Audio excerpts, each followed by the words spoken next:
پانی کے اندر. یہ پانی میں نا فلوٹ کرتے ہوئے بم ہوتے ہیں. ان کو یہ مختلف جگہ پہ بچھا دیا جاتا ہے. اس کی بہت ساری قسمیں ہیں. تو ایران کے پاس اپنے ہیں. اب یہ پانی میں جب اس کو بچھا دیں گے تو کوئی بھی جہاز ان سے ٹکرائے گا تو یہ اس کی طرف جائیں گے, اس کے ساتھ لگیں گے تو وہ جہاز تباہ ہو جائے گا. اور جس جہاز پہ تیل ہوتا ہے وہ تو بہت تیزی سے چلتا ہے, بہت جلدی تباہ ہو جاتا ہے. تو ایران نے آبنائے ہرمز میں بارودی سرنگیں بچھانا شروع کر دی ہیں, اور بہت تھوڑی جگہ اس نے ایسی چھوڑی جہاں سے وہ جس کو چاہے گا اس کو گزار دے گا.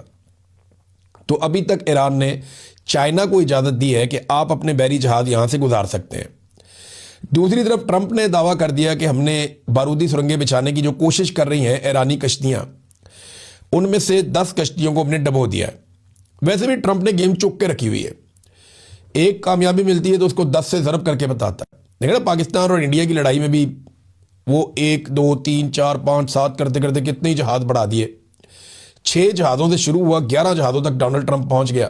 وہ تو شکر ہے نریندر مودی کے ساتھ ان کا معاملہ ہو گیا, ورنہ یہ 1100 جہاز بھی ہو جانے تھے. انڈیا کے سارے جہاز ڈونلڈ ٹرمپ نے بیانات کے اندر تباہ کر دینے تھے. بہرحال ڈونلڈ ٹرمپ نے گیم چک کے رکھی ہوئی ہے, لیکن اس کے باوجود امریکہ میں ڈونلڈ ٹرمپ کے لیے پریشانی بڑھ رہی ہے. ناظرین, پاکستان کے وزیر اعظم شہباز شریف نے اجازت ملنے کے بعد ایران کے نئے سپریم لیڈر آیت اللہ خامنائی کے صاحبزادے مجتبیٰ خامنائی کو مبارکباد پیش کی ہے, اور ان کے والد کے انتقال کے اوپر بھی اسٹیٹمنٹ دیا ہے. سوال یہ پیدا ہوتا ہے کہ شہباز شریف کی اتنی جرت کیسے ہوئی کہ انہوں نے یہ اسٹیٹمنٹ دے دیا اس وقت, حالانکہ ڈونلڈ ٹرمپ نے تو کہا کہ مجھے یہ بندہ پسند نہیں ہے.